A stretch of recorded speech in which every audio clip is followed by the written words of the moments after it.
Olá pessoal, na aula de hoje a gente vai falar sobre escalonamento. A gente vai começar uma série de 3 aulas onde a gente vai falar sobre teoria de escalonamento, o que é o conceito de escalonamento dentro de um sistema operacional. Além disso, a gente vai falar sobre como, através de chamadas de sistema, tentar interferir um pouco no escalonamento. Não o suficiente para fazer com que a gente domine o escalonamento do ponto de vista do sistema operacional, mas de vez em quando a gente pode fazer algumas coisinhas que podem indicar para o sistema operacional escolhas do programador na hora de executar os seus processos e suas threads, ok? Então vamos começar com essa parte teórica aqui de escalonamento. Então a gente vai falar sobre multiprogramação, que dá origem ao conceito de escalonamento e à necessidade de escalonamento, alguns princípios básicos e falar de alguns algoritmos de escalonamento do tipo não preemptivo ou preemptivo. Então o objetivo da aula é falar sobre o escalonamento de CPU, que é a base desses sistemas operacionais multiprogramados. A gente já falou sobre sistemas operacionais multiprogramados, onde dá a ideia que eu tenho múltiplos programas em execução. Essa noção de múltiplos programas em execução vem de muito tempo atrás e, com isso, por consequência, dá a noção e dá a necessidade de ter o escalonamento. E a gente vai falar também de alguns algoritmos, como eu já mencionei. Então, o que a gente quer? A gente quer ter uma máxima execução da CPU. Nas nossas aulas de arquitetura de computadores, vocês devem lembrar que a gente sempre fala que a execução de um programa dentro da CPU é muito rápida, se comparado com buscar os dados na memória, por exemplo, ou receber dados do teclado, né? Ou seja, o acesso à entrada e saída também é muito lento. Tudo isso, claro, comparado com executar instruções na CPU. Ao longo dos anos, né, a gente tem aquele gráfico que mostra o gap, né, a distância entre a velocidade alcançada em desempenho por tecnologias de CPU, de processamento, versus tecnologias de armazenamento de memória. E aí também você pode fazer uma comparação com acesso a dispositivos de entrada e saída. Até porque os dispositivos de entrada e saída muitas vezes dependem do ser humano, que é, claro, muito mais lento do que todos esses dispositivos. Tá? A gente falou também lá no começo da disciplina que existem alguns conceitos básicos no que diz respeito à natureza dos programas. Os programas eles têm a sua fase de CPU e a sua fase de entrada e saída, ou seja, o período em que eles estão executando na CPU e o período que eles estão esperando algum dispositivo de entrada e saída ficar pronto para que eles possam continuar seu processo, certo? E existe, claro, uma distribuição das fases de CPU, que a gente chama de CPU burst. Eu passo um tempo executando na CPU e outro tempo parado, né? Esperando o dispositivo de entrada e saída. Então aqui eu estou mostrando para vocês um histograma de duração de fases de uso da CPU, ou seja, quantas vezes eu passo, o histograma, né, ele vai mostrar quantas vezes certo fenômeno acontece. Então perceba que esse pico que vocês estão vendo aqui significa que muitas das vezes, ou seja, na grande maioria das vezes, essas rajadas de CPU, o tempo que se fica dentro da CPU, ele é muito curto. Olha aqui. Eu estou falando aqui de 1, 2 milissegundos no máximo, tá? Enquanto na maioria das vezes, essa duração, na grande minoria das vezes, essa duração é mais longa, certo? Exatamente porque essa duração de execução da CPU é normalmente intercalada por necessidades de entrada e saída. Isso é da natureza dos algoritmos, tá? Da natureza das necessidades dos programas. Então existe uma clara alternância entre períodos em que eu estou precisando executar na CPU por causa da natureza das instruções e períodos em que eu preciso ficar esperando por um dispositivo de entrada e saída. Eu volto a trabalhar na CPU, entrada e saída, CPU, entrada e saída e assim por diante. Tá? O que a gente sabe também é que certas aplicações passam mais tempo na CPU e menos tempo esperando a entrada e saída, e outras aplicações são ao contrário, passam mais tempo esperando a entrada e saída do que realmente processando alguma coisa. A gente já falou sobre isso. As aplicações que passam mais tempo na CPU do que entrada e saída são chamadas de CPU bound. E as que passam mais entrada e saída do que CPU são chamadas de I/O bound. Tá? I/O que vem de entrada e saída, input, output. Então o escalonador da CPU é onde entra o escalonador. Sabendo que algumas aplicações passam pouco tempo total na CPU e que elas alternam o período em que elas precisam da CPU e períodos em que elas precisam esperar por entrada e saída, surge a necessidade do escalonador. O escalonador, o que ele faz é sempre tentar manter a CPU o máximo de tempo ocupada possível, certo? Porque, claro, vão existir programas que têm a necessidade de usar a CPU sempre, certo? Nem que seja o próprio sistema operacional. Então, quando eu estou executando uma aplicação e essa aplicação passa de um ciclo de CPU para um ciclo de entrada e saída, é a hora de eu alternar a execução da CPU. É claramente uma hora em que eu posso me aproveitar de que ela não vai estar executando nesse momento porque está esperando um dispositivo de entrada e saída. E nesse momento eu coloco ali uma outra aplicação para executar. Certo? Então é daí que vem a necessidade do escalonador. Então a gente começa a falar agora de como seria projetado esse escalonador. As decisões para esse escalonamento ocorrem exatamente quando eu tenho uma mudança do status do processo. Então a gente falou também sobre o estado de um processo. O processo pode estar, quando ele é criado, ele é um novo processo. Quando ele já tem tudo que pode executar, que precisa para executar, ele é estado pronto. E aí eu saio do estado pronto para o estado executando. Do executando eu posso voltar para pronto. Do executando eu posso voltar para esperando, que depois ir para esperando, onde eu estou esperando alguma coisa ficar pronta para que eu possa continuar a executar. E aí eu volto para pronto e assim por diante. A gente falou sobre isso em aulas anteriores também. Então as decisões de escalonamento da CPU ocorrem quando ocorre uma mudança do estado de executando para esperando, ou seja, a aplicação ela precisa esperar a resposta de alguma coisa que não está disponível para ela no momento. Então ela está esperando. Isso é uma clara oportunidade para que o escalonador troque a aplicação em execução. Mudança de estado de executando para pronto, tá? É quando existe essa necessidade de eu terminei um período de tempo e aí o escalonador tira essa aplicação. Mudança de estado de esperando para pronto, ou seja, tudo que eu estava esperando por alguma coisa e essa alguma coisa ficou pronta, então eu volto para pronto, tá legal? E aí é um bom momento para que o escalonamento tome a decisão de se essa aplicação que acabou de ficar pronta, ela deve entrar direto em execução. E quando tem o seu tempo dado para execução expirado. Tá? Isso é um outro conceito que a gente chama de quantum. Tá? O quantum é o tempo que um escalonador deixa máximo a alguma aplicação executar. Porque não dá para deixar que, nem sempre, né, na verdade, alguns escalonadores implementam isso, nem todos. Não dá para deixar sempre que a aplicação decida se quer abrir mão da CPU ou não. Isso pode dar muitos problemas, inclusive de starvation. Pode dar problemas em que uma aplicação nunca abre mão da CPU e a gente não quer isso. Tá? Então, quando esse tempo, que é o quantum, dado pelo escalonador, expira, é hora de retirar essa aplicação, quer ela esteja pronta para executar ou não. E no último caso é quando a aplicação termina naturalmente. Ou seja, a aplicação terminou naturalmente, eu tenho que colocar alguma outra coisa ali para executar, porque, de novo, o que eu quero é manter a execução da CPU no seu nível máximo. Sempre estar aproveitando a CPU. Evitar, na verdade, que ela fique ociosa, a CPU. Então, esse escalonamento, nessas condições 1 e 5, a gente chama de não preemptivo. Significa exatamente que o escalonador não precisou interferir e retirar da execução da CPU aquele processo. Tá? É alguma coisa que acontece naturalmente. No primeiro caso, o processo está executando e não consegue mais executar porque não tem tudo aquilo que precisa para executar. Por exemplo, quer fazer acesso a um teclado. E no caso 5, ele termina naturalmente. Aí é natural que ele terminou, tudo bem, não precisa mais estar na CPU, ele abre mão da CPU. Mas em todos os outros casos a gente chama que são alocações preemptivas. Tá? Relembrando, quando a gente fala de preempção, a gente está querendo dizer interrupção forçosa por parte de alguém. Nesse caso, por parte do escalonador.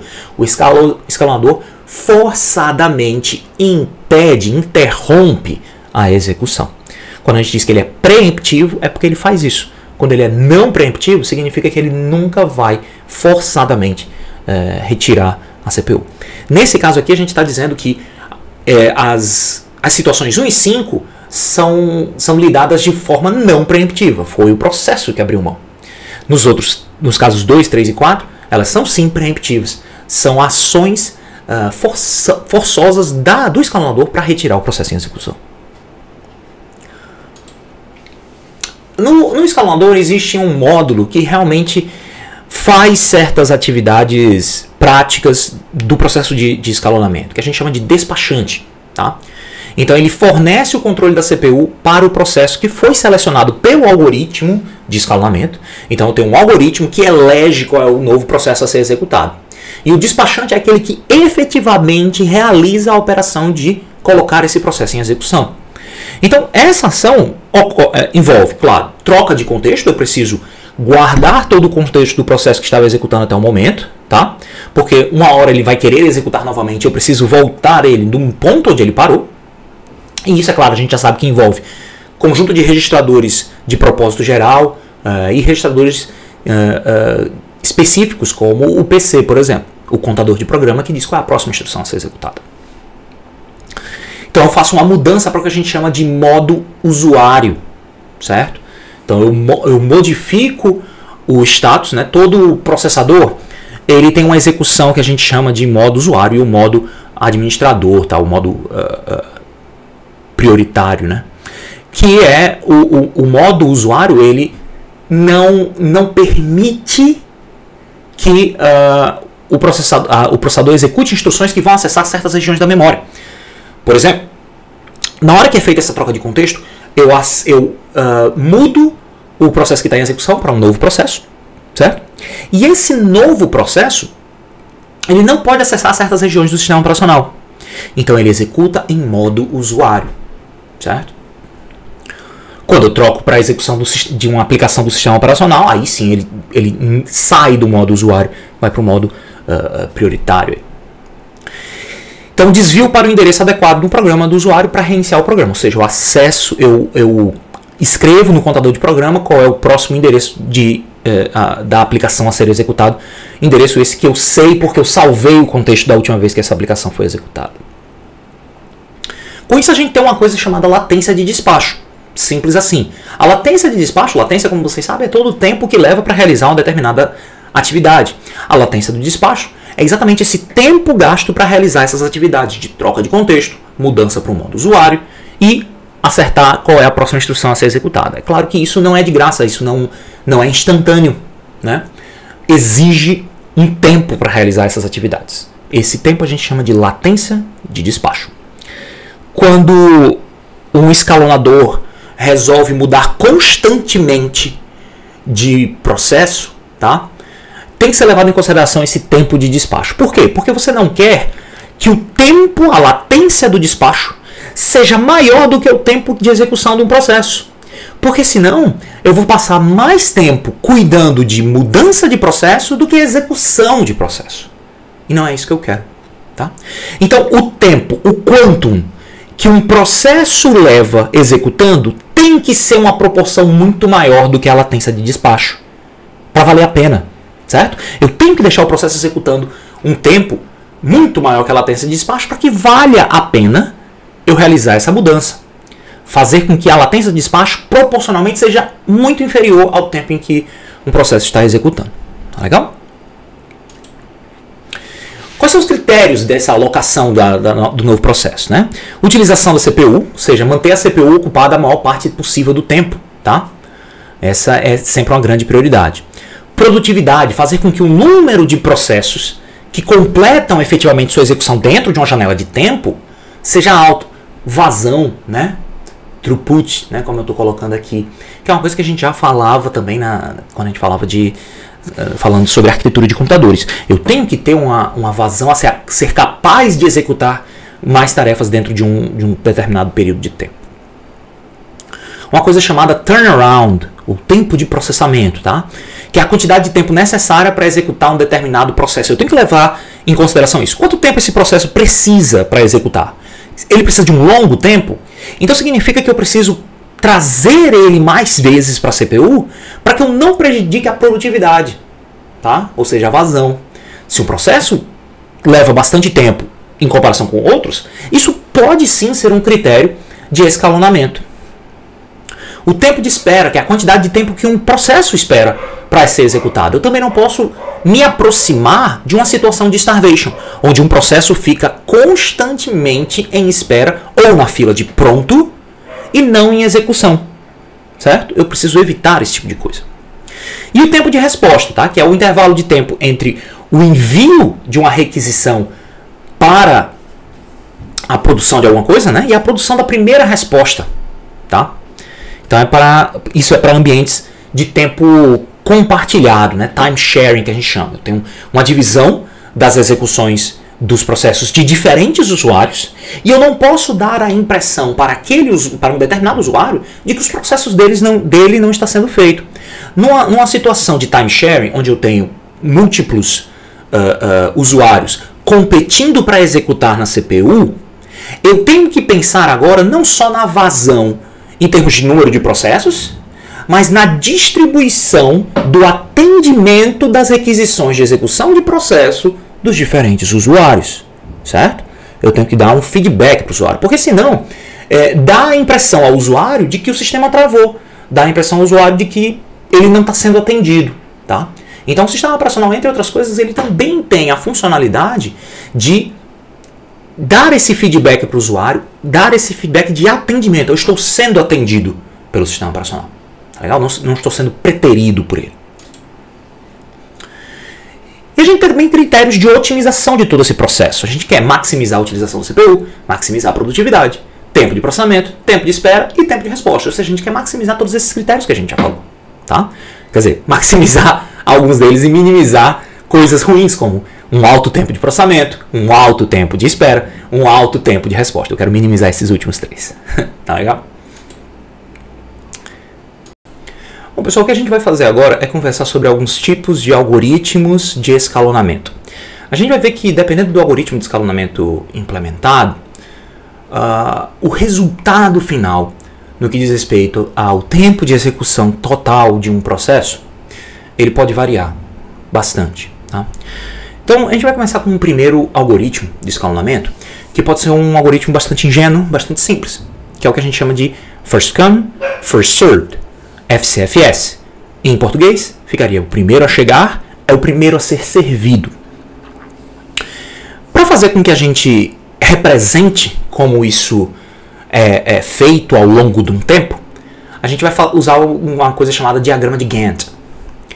No diagrama de Gantt, que conforme vocês estão vendo aqui nesse slide, eu tenho uma linha do tempo, tá? Esses números que vocês estão vendo aqui é um tempo em uma determinada unidade, tá? Pode ser milissegundos, microsegundos, o que quer que seja, mas é uma unidade de tempo que a gente vai estar usando como referência, tá? A gente vai ter sempre, quando a gente estiver lidando com esses algoritmos, a gente vai ter uma tabela, como essa aqui que vocês estão vendo, que elenca todos os processos em questão, nesse exemplo, tá? E o que a gente chama de tempo de rajada. Ou seja, quanto tempo ele leva na CPU executando, certo? Porque a gente sabe que a rajada vem tempo de CPU executando, tempo de entrada e saída, depois novo tempo de rajada e assim por diante. E a gente está simplificando isso, claro, colocando esse número aqui que torna o processo, a execução do processo bastante determinística, né? Ele passa, por exemplo, nesse processo 1, ele passa 24 unidades de tempo, depois ele passa algum tempo esperando entrada e saída, depois novos 24 unidades de tempo e assim por diante, tá? Só para que a gente simplifique a nossa análise. Então vamos lá.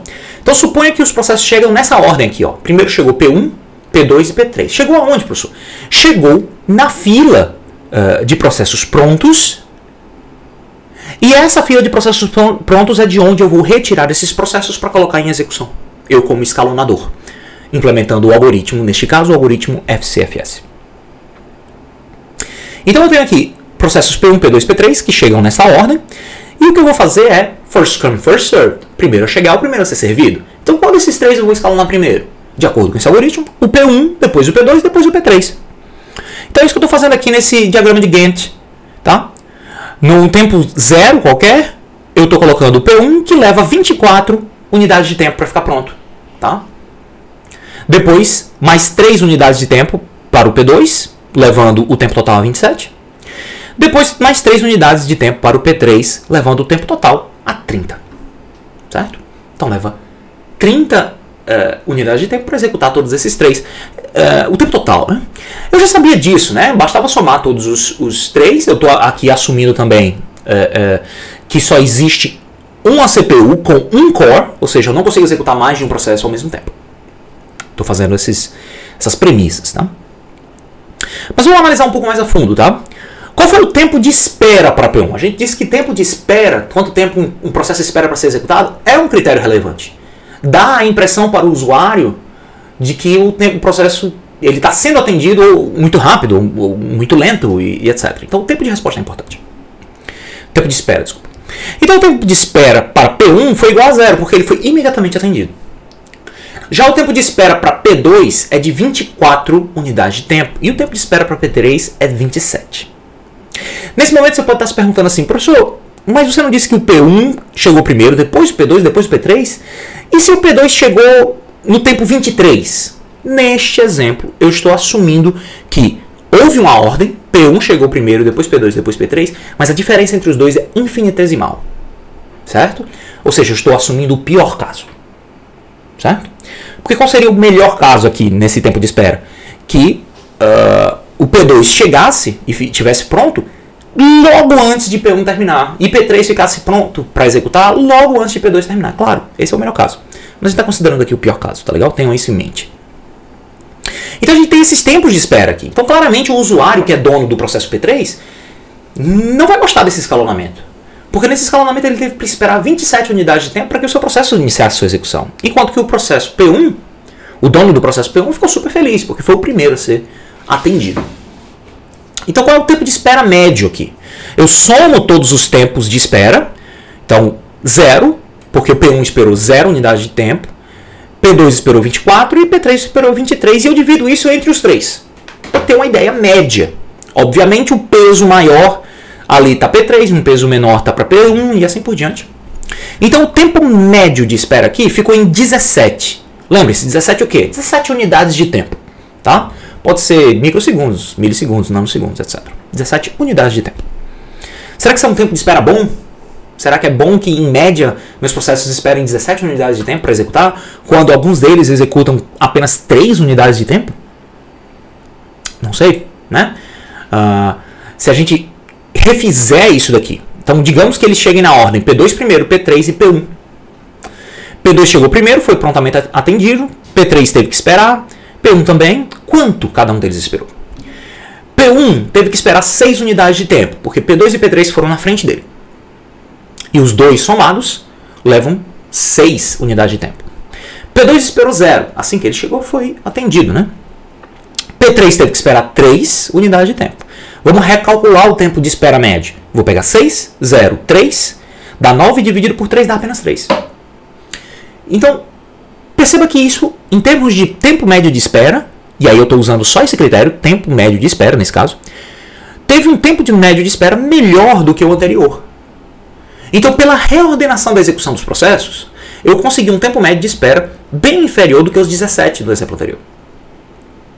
Então, a gente chama isso de efeito comboio, tá? Processos curtos podem ser executados antes de processos longos, porque isso diminui o tempo médio de espera. E ele não utiliza preempção. Aqui eu não estou utilizando preempção em momento algum. P1 executa suas 24 unidades de tempo e ninguém interrompe ele. Certo? Mas isso fica pra gente pensar, né? Reordenar isso daqui, eu digo assim, se P2 tivesse chegado primeiro, depois P3, depois P1, eu aplicaria esse algoritmo FCFS e teria um tempo de espera médio melhor. Então isso mostra pra gente também que o FCFS depende muito de quem chega primeiro, né? É meio que uma loteria aí nesse caso. Vamos tentar implementar um algoritmo que leve isso em consideração. A gente chama de escalonamento do menor job primeiro, menor processo primeiro, ou SJR, tá? Shortest Job First. Então, ele leva em consideração a duração da sua próxima fase de uso da CPU. E você pode estar se perguntando, como é que a gente sabe, professor? Muitas vezes a gente tem esses algoritmos de escalonamento, ou algoritmos de algumas outras coisas dentro do computador, que levam em consideração histórico. tá? Levam em consideração execuções passadas. Assim eu posso ter uma noção de quanto tempo leva determinados processos, certo? Então SJF é ótimo, mas às vezes a gente tem dificuldade de saber o tamanho da próxima requisição da CPU. Realmente às vezes é difícil, principalmente quando são processos que a gente chama de aperiódicos. Eles acontecem em um determinado momento e você não sabe dizer quando eles vão acontecer de novo. E nem sabe dizer se a natureza desse processo é igual à natureza do processo que executou anteriormente. Às vezes pode ser difícil obter essa informação. Mas para a gente mostrar como é que funciona o SJR, vamos considerar que a gente sabe, que a gente tem essa informação. Então aqui de novo eu tenho a minha tabela onde eu tenho a lista de processos, P1, P2, P3, P4, e o tempo de rajada de cada um deles, o tempo de uso da CPU. 6, 8, 7 e 3. Usando o algoritmo SJR, eu vou pegar o que tem o menor tempo de rajada. Nesse caso o P4 tem 3 unidades de tempo e vou escalonar ele. Então a sequência fica P4, porque tem 3 de unidade de tempo, P1 que usa 6 unidades de tempo, P3 que usa 7 e P2 que usa 8 unidades de tempo. Agora sim a gente pode, da mesma forma que a gente fez anteriormente, calcular o tempo de espera médio. Nesse caso eu vou pegar 0, 3, 9, 16 e 24. Vou somar todos eles, tá? Aqui vai dar 28 dividido por 4, porque são 4 processos. E isso dá 7. Então isso é um tempo de espera 7. No exemplo 2, tá? Como é que a gente vai fazer isso daqui? Então, observem que eu tenho esses processos, P1, P2, P3, P4. E eu tenho esse tempo de rajada, 5, 2, 1 e 7, tá? Então eu quero que vocês pausem o vídeo agora e tentem fazer esse exercício. Façam o diagrama de escalonamento SJF e calculem o tempo de espera médio, ok? Bom, considerando que vocês já fizeram esse exercício, vamos ver aqui a resposta. Então o P3, ele vai ser executado primeiro porque ele tem o menor tempo de rajada. Então botei colorido aqui para mostrar para vocês. O P3 executa 1 unidade de tempo. P2 executa 2, P1 executa 5 e P4 executa 7 unidades de tempo. Quanto tempo espera cada um deles? Então P3 espera 0, P2 vai esperar 1, P1 vai esperar 3 unidades e o P4 vai esperar as 8 unidades. Certo? Então é isso que acontece aqui, ó. 3 mais 1 dá 4, mais 8 dá 12, 12 dividido por 4 dá 3. Então esse é um exemplo de como a gente calcula isso. É importante ficar claro, tá, pessoal, que quando a gente observa esse diagrama de Gantt, dá para notar, claro, também, que a reordenação desses processos não vai fazer com que o tempo total de execução deles mude. Aqui a gente observa que o final da execução do P4, que é o último processo, é feito com 15 unidades de tempo, certo? Não adianta como a gente reordenar isso. Vai dar sempre 15 unidades de tempo. E também é importante deixar claro que eu estou desconsiderando aqui a latência de despacho, estou desconsiderando o tempo de escalonar esses processos, tá? Só para fins de simplicidade aqui da explicação. Então, o que acontece com os processos se os processos não iniciarem ao mesmo tempo? Então o algoritmo se torna o escalonamento de tempo restante mais curto primeiro. Isso é interessante. O que acontece? O que eu estou querendo dizer com isso daí? Se os processos não iniciam ao mesmo tempo, tá? Significa dizer que quando eu tenho uma determinada competição pelos processos, para ver quem vai executar, eu tenho que agora considerar, se eu estou implementando o SJR, eu tenho que considerar quanto tempo falta para o processo que se encontra em execução versus o tempo dos outros processos que estão esperando para executar. Em um determinado tempo isso vai mudar, se torna um pouco mais dinâmica a execução. Porque nos exemplos anteriores eu considerei que todos esses processos tinham acabado de chegar na CPU para serem executados, né? Na verdade na memória para serem executados, na fila de execução de processos. E a decisão a tomar era simplesmente observar todos eles e executar e acabou. Tá? Se a gente considerar agora que o tempo restante é um critério, isso muda um pouquinho as nossas alocações. Tá? Então o que eu vou considerar? Eu vou aplicar o SJF, tá? Original no momento da chegada do novo processo, tá? Considerando o tempo restante para execução. Vamos continuar aqui. Então, nesse exemplo, vamos ver isso aqui, ó. Eu tenho 4 processos, P1, P2, P3, P4. E agora eu vou dar uma nova informação, que é quando eles chegam na fila de processos prontos. Então o P1 foi o primeiro a chegar. Chegou no momento 0. Logo depois chegou o P1, mas se passou aqui, ó, 1 unidade de tempo. Desde o início da execução. P3 chegou 2 unidades de tempo depois, tá? Depois aqui do 0, tá? Tô sempre considerando o tempo 0 aqui, tá, pessoal? Não é, aqui não é 2 mais esse 1, não, tá bom? E o P4 chegou 3 unidades de tempo depois, e aqui tem um tempo de rajada que a gente já conhece como é que funciona. E agora, como é que a gente escalona tudo isso daí? Vamos ver. Bom, primeiro chegou P1. P1 não está competindo com ninguém, então ele é colocado para executar. Só que ele precisa de 8 unidades de tempo, lembre-se disso. Ele precisa de 8 unidades de tempo. Eu estou marcando aqui o tempo 1, porque nesse tempo 1, P2 chegou e agora está disputando com P1. P2 está pronto, P1 está em execução, mas agora o escalonador precisa tomar uma decisão. Continua a executar P1 ou passo a executar P2? Aqui a gente tem que considerar o seguinte: quanto tempo resta para P1 executar? Restam 7 unidades de tempo, porque ele já executou 1. Então aqui mudaria para 7. P2 precisa de 4 unidades de tempo. 4 ainda é menor do que 7, certo? Então eu escalono aqui P2. Professor, por que o senhor continuou escalonando P2? Porque eu verifiquei que na disputa de P1 com P2, P2, à medida que o tempo passa, vai ficando cada vez necessitando de menos tempo para executar. Então, cada vez mais ele vai sendo prioritário na frente de P1. E por que eu marquei o tempo 5 aqui? Ó? O tempo 5 vai me dizer que, em um determinado momento, P2 termina a sua execução. Certo? Mas antes disso, aqui no tempo 2, tá? P3 chegou para executar, só que P3 precisa de 9 unidades de tempo. Isso é muito. P4 chegou aqui no tempo 3 e precisa de 5 unidades de tempo. Ainda é maior do que P2. Por isso que P2 continua executando. Até o ponto, nesse tempo 5 que eu marquei aqui, no qual P2 encerra a sua execução. Logo, P2 não faz mais parte da disputa para saber qual é o novo processo a executar. Agora quem está na disputa é P1, P3 e P4.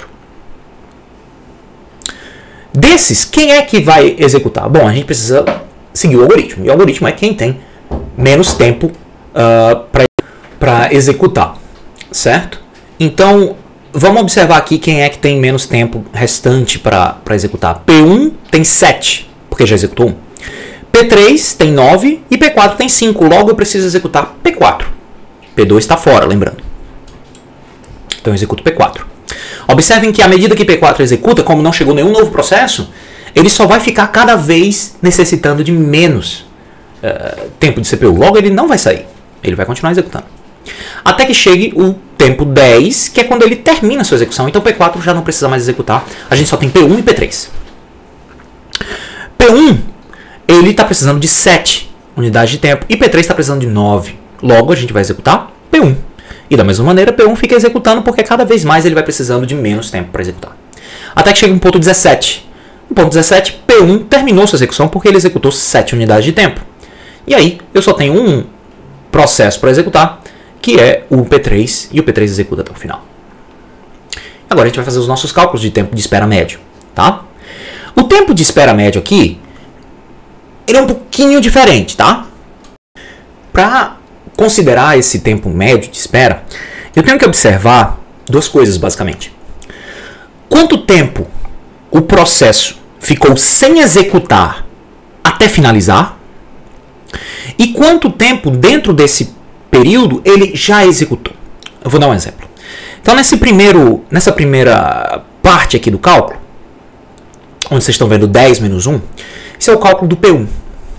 Por que 10?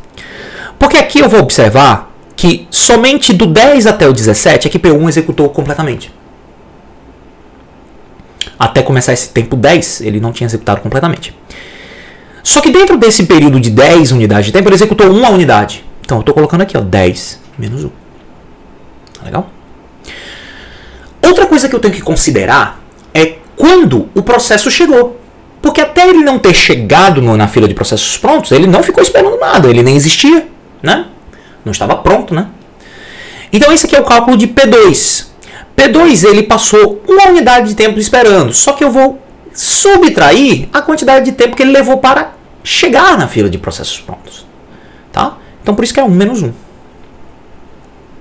O processo 3, ele só executou até o final a partir da unidade de tempo 17, tá? Mas eu vou descontar 2 unidades de tempo porque ele só chegou na fila de processos prontos 2 unidades de tempo depois. Do mesmo jeito, o P4, né, começou a executar aqui no tempo 5 até o tempo 10, né? E eu vou descontar aqui 3 unidades de tempo porque foi o tempo que ele levou para chegar até a fila de processos prontos. Então não é justo que eu considere isso. Então somando isso daqui eu vou ter agora 6,5 de unidade de tempo. Tá legal? É interessante notar, pessoal, a natureza do algoritmo SJF é tal que, enquanto eu mantiver o número de processos da fila de processos prontos iguais aos que eu tinha quando eu comecei a iniciar um processo, não existe motivo para eu interromper a execução desse processo. Vou mostrar aqui para vocês o que eu quero dizer. Quando eu comecei a escalar P2 aqui, à medida que P2 executa, ele vai cada vez mais precisando de menos tempo para executar, certo? Eu executo, quanto mais executo, menos tempo me resta para executar. A não ser que haja uma mudança na fila dos processos prontos, não existe motivo para eu retirar P2. Certo? E aqui, ó, foi o que aconteceu com P1. P1 só tinha ele mesmo. Então ele começou a executar. Mas aí chegou P2, ou seja, mudou o número de processos na fila de processos prontos. Então eu tenho sim motivo para retirar P1. Basta que eu verifique se o processo novo que chegou precisa de menos tempo do que resta para P1. Ok? Então isso é verdade também para o P4. Perceba que P4 não foi interrompido e nem P3, né? P3 também porque não tinha mais ninguém com quem ele disputar. Ok? Então lembrem disso quando a gente estiver falando sobre o menor job primeiro, né? O SJF. Tá? Falei para vocês que quando a gente trabalha com SJF, a gente tem certa dificuldade para determinar qual é quanto tempo vai durar a fase de uso da CPU do processo. Tá? Às vezes a gente consegue calcular isso baseado em histórico, claro, né, como eu mencionei. Então isso aqui é uma maneira de calcular. Tá? Essa fórmula que vocês estão vendo aqui é usando o que a gente chama de médias exponenciais. Então leve em consideração a duração real da enésima fase de uso da CPU, ou seja, da atual, e para calcular o n mais 1, ou seja, qual é o próximo. E eu tenho que definir um certo alfa, que é o grau de uso da CPU, estipulado o grau de uso da CPU, que varia entre 0 e 1. Isso é um percentual, digamos assim, certo? E aí eu vou fazer este cálculo aqui, ou seja, ele tem um peso sobre o tempo atual, tá? Mas o inverso dele, quanto tempo ficou parado. Então a gente pode conseguir um gráfico como esse daqui, ó, baseado nisso, baseado nessa equação, tá? Então eu tenho aqui onde vocês estão vendo as rajadas de tempo, quando o tempo realmente ficou em execução, e aqui o cálculo onde a gente estima, né? Por isso que está escrito ali guess, foi um chute, né? Baseado nessa equação, onde a gente tenta adivinhar quanto tempo vai durar o próximo ciclo, na próxima fase da CPU, baseado no histórico anterior. Certo? Então existe uma maneira de fazer isso daí. A gente tem um outro tipo de escalonamento chamado escalonamento por prioridade. Prioridade leva em consideração outra característica, que é a prioridade dos processos. Certos processos têm maior prioridade do que outros. Essa prioridade é uma prioridade subjetiva, tá? Mas precisa ser determinada objetivamente. Tá? Tipicamente, processos que lidam com situações de tempo real, onde eu preciso dar uma resposta em um determinado momento, caso contrário, eu não tenho a necessidade de dar essa resposta, tá? E é uma falha. Tá? E outros processos que não. Então isso é uma maneira... Como é que eu determino essa prioridade? Pode ser subjetivo, mas uma vez que eu determine, se torna objetivo. Eu boto isso numa escala. Tá? A CPU é alocada para o processo com a maior prioridade. Tipicamente, a maior prioridade é dada por um número inteiro, onde quanto menor a prioridade, menor o número, maior a prioridade. Por exemplo, eu tenho um processo que é prioridade 1. ele é de alta prioridade. Processo de prioridade 0 é ainda mais alta. Processo de prioridade 10 é uma prioridade mais baixa do que o 0 e o 1. Tá ok? E eu tenho isso em implementações de CPU, de escalonador de CPU, que pode ser preemptivo ou não preemptivo. Certo? Ou seja, eu posso interromper para colocar um processo de mais alta prioridade, porque ele acabou de chegar na fila de prontos, isso é preemptivo. Ou eu posso esperar que um processo termine para aí sim escolher qual é o próximo processo a executar baseado na prioridade. Isso é não preemptivo. Tá? O SJF ele pode ser visto como um escalonador de prioridade, onde a prioridade é quanto tempo de CPU resta para executar. Tá? Então, para você ver como é uma coisa que pode ser associada, a prioridade pode ser associada por diversos critérios. Tá? E se o processo nunca tiver maior prioridade? Aí entra a questão do starvation. Imagina que o processo tem uma prioridade 10, por exemplo.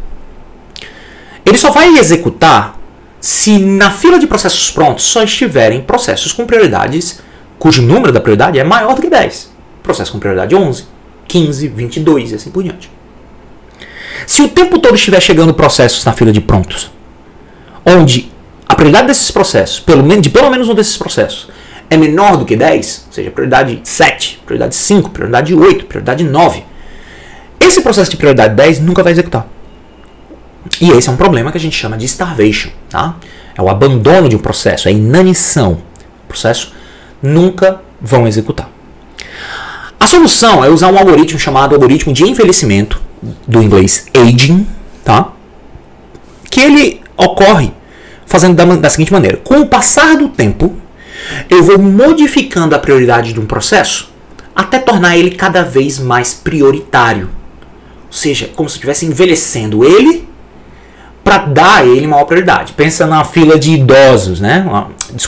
Numa fila de um banco onde eu tenho uma fila exclusiva de prioritária para idosos. Tá? À medida que vou envelhecendo, eu vou me aproximando cada vez mais de ter essa prioridade. Tá bom?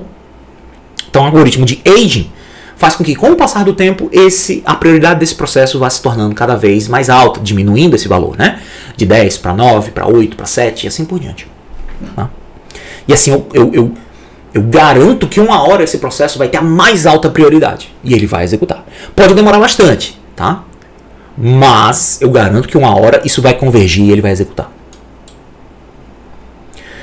Um outro tipo de alocação de processos, né, um escalonamento, se chama round robin. Tá? O princípio básico é que cada processo recebe uma pequena quantidade de tempo, o quantum, que a gente já falou anteriormente. Esse quantum estabelece quanto tempo um processo vai executar e, independente de qual seja a necessidade dele, ele vai ser retirado. Ele é retirado de execução para colocar um novo processo. Tá? E assim eu dou uma quantidade de tempo igual para todos os processos, alternando a execução deles para evitar o starvation. Tá? Então, a ideia é que se eu tenho N processos na fila de processos prontos, e o quantum é Q, então cada processo obtém um enésimo do tempo da CPU, ou seja, eu divido igualmente. Tá? E que no máximo a execução deles é em Q unidades de tempo por vez. Logo, eu posso precisar o tempo máximo de espera de execução da execução de um processo. Tá? Nenhum processo vai esperar mais do que n-1, ou seja, todos, exceto ele, n-1, vezes Q, ou seja, Q para cada um deles. Ou seja, no pior caso, eu sou o último da fila. Mas eu sei que, de todos que estão na minha frente, eles vão executar, no máximo, Q unidades de tempo. Então, não vou esperar mais do que isso. Tá legal? Então, quando eu tenho um quanto alto, digamos que o meu quanto é infinito. Cada processo pode executar quanto tempo quiser. Isso se torna um processo, um algoritmo FCFS, igual ao que a gente viu o primeiro. Porque eles vão executar o quanto tempo quiserem e eles vão sendo executados à medida que vão chegando. Então, se resume a um FCFS. Quando o quanto é muito pequeno, e eu fico constantemente trocando isso daí, Q tem que ser maior do que a troca de contexto, aquilo que eu mencionei anteriormente. Porque senão, não faz sentido. Eu executo 1 milissegundo, digamos que eu tenho o meu quanto igual a 1 nanosegundo. 1 nanosegundo, mas só que eu levo 10 milissegundos para fazer troca de contexto. Então é muito grande o tempo de troca de contexto se comparado com o tempo de execução do processo. Okay? Então o custo se torna muito alto. Então não posso ter também nem muito alto, nem muito baixo. Porque se for muito alto se torna um FCFS, não é o que eu quero. E se for muito baixo, se torna muito custoso fazer essa troca de processos. Então vamos fazer um outro exemplo aqui, ó. Eu tenho a nossa tabela de processos, tá? Eu tenho P1, P2, P3, o tempo de rajada. Dessa vez, diferentemente do SJF, a chegada deles não é necessariamente relevante, tá? Eu só estou dizendo aqui que chegou primeiro P1, P2, P3, tá? Quanto tempo eles chegaram, não importa, tá? Mas chegaram. E eu estou dando uma outra informação de que o quantum é 4 unidades de tempo. Percebam que isso é o mesmo exemplo do FCFS lá no início, tá? Então agora, o que eu vou fazer, se lá no início eu deixava P1 executar o quanto quisesse, até terminar, depois cedia a execução para P2 e P3, aqui eu vou executar um pouquinho P1, até chegar a 4 unidades de tempo, depois um pouquinho P2, depois P3, depois P1 e assim por diante. Observem que o quantum sendo igual a 4, pode ser que o processo não precise das 4 unidades de tempo, é o caso de P2 e P3, que precisam apenas de 3 unidades de tempo. Então P1 executa 4 unidades de tempo, não foi suficiente para ele terminar, mas ele chegou ao limite do quantum, então ele precisa sair da execução. P2 passa a executar e não usa todo o quantum, termina em 3 e termina a sua execução. P3 a mesma coisa. P1 então volta a executar, porque só tem ele na fila de processos prontos. P2 e P3 terminaram. Então ele executa, é feita uma nova verificação na unidade 14, que vocês estão vendo aqui, ó, no tempo 14. Verifica-se que P1 é o único que está. Então a gente coloca P1 de novo para executar e assim por diante. Tá? Tipicamente ele possui um maior tempo médio de processamento que o SJF, mas tem a melhor resposta. Tá? Porque eu sempre vou dar respostas para todos os meus usuários. Eu nunca vou ter um processo que vai executar muito tempo, fazendo com que os processos dos outros usuários terminem não respondendo àquele usuário. Então eu dou pequenas respostas para todos os usuários através da execução dos seus processos. Então agora eu quero que vocês tentem fazer o diagrama de Gantt para esse exemplo aqui. Eu estou usando Round Robin. Os processos são P1, P2, P3, P4, que chegaram nesta ordem, tá? Com diferenças infinitesimais. Eu estou dando o tempo de rajada de cada um deles, percebam que é alto o tempo de rajada, mas o quantum também é alto. O quantum aqui é igual a 20 unidades de tempo. Então pausem o vídeo e tentem fazer esse diagrama de Gantt. Bom, então vamos continuar aqui. Eu vou fazer o diagrama de Gantt que vai ser isso aqui, ó. P1 executa por 20 unidades de tempo, logo faltam a ele 33. P2 executa por 20 unidades de tempo, na verdade não são 20, são 17. Ele não precisa mais do que isso e P2 termina. P3 executa por 20 unidades de tempo e fica faltando a ele 48. P4 executa 20 e fica faltando 4. Volto a P1, perceba que ele tem essa natureza cíclica. P1, P2, P3, P4, quando termina o P4 eu volto para P1. Legal? P1 executou por 20, então falta a ele 33. Ele executa por mais 20. Fica faltando a ele agora 13 unidades de tempo de execução. P2 encerrou. P3, que ainda faltam 48, executa por mais 20. Faltam agora a ele 28. P4 executa as suas 4 unidades. Percebam que aqui, ó, 117 para 121. Não está muito em escala isso aqui, né? Mas tudo bem. 117 para 121, ele terminou sua execução. Então, aqui no 121, eu sei que P2 encerrou e P4 encerrou também. Volto na fila. Vai executar agora P1 as suas últimas 13 unidades que lhe restam. Então, de 121 para 134, 13 unidades. P1 encerra também. Fazendo com que sobe apenas P3. P3 precisa de duas execuções. Uma de 20 e uma de 8. De 154 para 162. E assim eu vou executando. Percebam que ao longo da execução eu fui dando uma certa quantidade de tempo para todos os processos e retornando para o primeiro. Executo todos, retorno para o primeiro. Isso dá um tempo de resposta, uma sensação de resposta para os usuários muito interessante. Tá? Então aqui, ó, a gente fala sobre aquilo que eu estava mencionando. Tá? Digamos que eu tenho um tempo de processamento qualquer e eu tenho um certo tamanho de quantum. O processo precisa de 10 unidades de tempo e o meu quantum é 12. Ele executa, como a gente viu nos exemplos anteriores, executa em sua totalidade em um tempo menor do que o quantum que foi destinado a ele. Então, quantas trocas de contexto eu fiz? 0. Bom, legal. Imagine agora que eu tenho um quantum igual a 6. Eu executei até 6, preciso de 10. Então, preciso fazer uma troca de contexto para depois voltar a executar as outras 4 unidades de tempo. Legal, fiz uma troca de contexto. Se o quantum é 1 e eu preciso de 10, olha quantas trocas de contexto eu vou fazer. 9. Então, se o quantum começa a ficar muito pequeno, eu aumento proporcionalmente o número de trocas de contexto. Isso é natural, certo? Mas eu também dou ao meu usuário a capacidade de responder a vários processos ao mesmo tempo.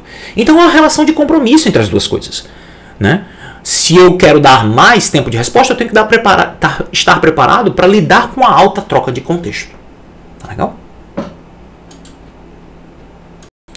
Diante desse cenário onde eu tenho múltiplos algoritmos de escalonamento que servem para lidar com diferentes cenários, que lidam com diferentes grandezas que eu quero ser capaz de melhorar cada vez mais, tempo de resposta, tempo médio de espera e assim por diante, sistemas operacionais costumam implementar o que a gente chama de múltiplas filas de escalonamento ou de alocação de processos. Tá? Então a fila de processos prontos, nesse caso, quando eu tenho múltiplas filas, tá? Ela é particionada em 2 filas. Por exemplo, primeiro plano, que é interativo, e um background, que é em batch. Eu executo um monte de coisa, um monte de tempo, um processo, para executar o próximo, assim por diante. Posso ter processos que tenham uma natureza de batch ou natureza interativa. Então posso alternar entre os dois modelos, porque eles seguem naturezas diferentes. E eu posso ter de filas com o seu próprio algoritmo de escalonamento. Uma fila com o algoritmo round robin, uma fila com o algoritmo SJF, uma fila com o algoritmo FCFS. E eu lido com essas filas de maneira diferente, eu posso até escalonar elas de maneira round robin. Primeiro eu pego um processo da primeira fila, depois eu pego um processo da segunda fila, da terceira fila, lembrando que cada uma das filas implementa um algoritmo diferente. Tá? Então posso lidar com múltiplos algoritmos aí nesse cenário. Claro que isso vai agregar em complexidade da execução. Então, o escalonamento é realizado entre as filas. Então, eu tenho um escalonamento de prioridade fixa, por exemplo. Então, a fila de processos interativos pode ter prioridade absoluta sobre a fila de processos em batch. Porque eu preciso dar um tempo de resposta para o meu usuário e tentar impedir um starvation. Porque se eu der sempre prioridade para a fila de prioridade fixa, esses processos em batch podem nunca executar. Tem que cuidar disso daí também.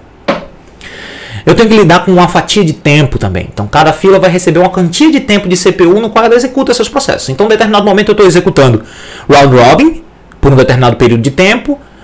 Quando termina essa fatia de tempo, eu mudo e escalono os processos que estão na fila de um outro algoritmo. Tá? 80% da execução, por exemplo, pode ser para algoritmos interativos em round robin. Outros 20% para algoritmos em batch, né? Desculpa, algoritmos não, processos em batch usando o algoritmo FCFS, por exemplo. Então perceba que eu começo a ter uma situação híbrida aí. Eu lido com múltiplas filas. Tem maneiras diferentes de eu lidar com essas múltiplas filas. E internamente, em cada fila, eu tenho um algoritmo diferente para me dar a resposta. Então a coisa começa a ficar bastante complexa nesse processo. Mas é muito comum esse tipo de implementação. Então, eu tenho filas que têm prioridades mais altas, como a fila de processos do sistema operacional. Elas têm uma prioridade maior do que todos os outros. Fila de processos interativos. Fila de processos de edição interativa. Fila de processos em batch, que eles fazem um monte de coisa sem interação nenhuma com o usuário. Tá? E assim por diante. Eu posso ter diferentes filas no meu sistema operacional e eu vou lidando com todas elas. Tá? Eu posso ter também múltiplas filas com o que a gente chama de realimentação. Certo? Eu posso ter uma troca de processos entre filas, por exemplo. Então o processo ele pode se mover de uma fila para outra para evitar o starvation. Eu dou a ele uma noção de aging. À medida que ele não vai tendo prioridade, não vai executando, eu vou mudando ele de fila. Para que eu saia de uma fila de menor prioridade para uma fila de maior prioridade e assim por diante. Tá? O escalonamento é definido por alguns critérios, como por exemplo, qual é o número de filas, quais são os algoritmos de escalonamento em cada fila, qual é o método usado para determinar quando transferir um processo de uma fila de prioridade mais baixa para uma mais alta, e o contrário também, da mais alta para mais baixa. E o método usado para determinar qual fila vai ser executada na CPU. Tá? Então tem que considerar todos esses fatores. Então digamos que eu tenho um exemplo onde eu tenho 3 filas. A fila Q0, que implementa um round robin com quanto de 8 milissegundos, uma Q1 com round robin de quanto 16 milissegundos e uma Q2 com FCFS. Claramente essa FCFS é usada para processos que não têm interação, processos em batch. Então eu executo todos eles, coloco ali. E essas filas com diferentes tamanhos de quantum é exatamente para lidar com processos que têm diferentes tempos de uso da CPU. A gente viu que se o tempo de quantum for muito longo, eu tenho menor troca de contextos. Isso é bom, mas ao mesmo tempo eu diminuo a interação dos processos, ou seja, eu diminuo o tempo de resposta que eu dou para cada um deles. Se o tempo for muito pequeno, eu tenho muitas trocas de contexto e isso naturalmente vai deixar toda a execução mais lenta. Então eu coloquei dois tamanhos ali. Eu estou em dúvida, não sei exatamente, mas certos processos se encaixam melhor na fila de 8 milissegundos, outros processos se encaixam melhor na fila de 16 milissegundos. Tá? Como é que eu faço o escalonamento? Então eu imagino que um novo processo entra na fila Q0 e utiliza esse round robin. Tá? Quando ele executa, fica no máximo 8 milissegundos. Se ele não finalizar, ele é movido para a fila de baixo. Se ele não finalizou em 8 milissegundos, significa dizer que ele é um processo que tem ciclos de CPU mais longa. Então já vou colocar ele na segunda fila, que é a fila de 16 milissegundos. E assim eu vou ajustando a minha execução. Certo? Na fila Q1, o processo recebe 16 milissegundos. Tá? Então se ele ainda não completou, é preemptado e movido para a fila Q2. Ou seja, se ele não conseguiu terminar de executar em 16 milissegundos, então isso é um processo de CPU bound, é um processo que não precisa de tanta interação assim. Movo ele para Q2. Tá legal? Então assim eu vou colocando esses meus processos. Lembrem que o FCFS ele é como se fosse um round robin, tá? Onde eu tenho tempo infinito, um quantum infinito. Então por isso que eu vou colocando esses processos aí. E à medida que eles vão precisando de mais tempo para executar, eles vão caindo da fila Q0 para Q1 para Q2. Certo? E eu vou alternando entre a execução dessas filas, porque também eu não quero dar todo o tempo do mundo para os processos da fila Q2. Tá? Eu quero deixar eles executando um pouquinho, mas eu também quero executar os processos que são mais curtos. Eu não quero penalizar esses processos. Tá legal? Então fica alternando aí entre essas filas. Então ele executa aqui, terminou de executar. Se ele não terminou de executar, cai para o quantum 16. Se ele terminou, beleza. Se ele não terminou, ele cai para a fila FCFS. Tá legal, pessoal? Então essas são as referências para a aula de hoje e até a próxima.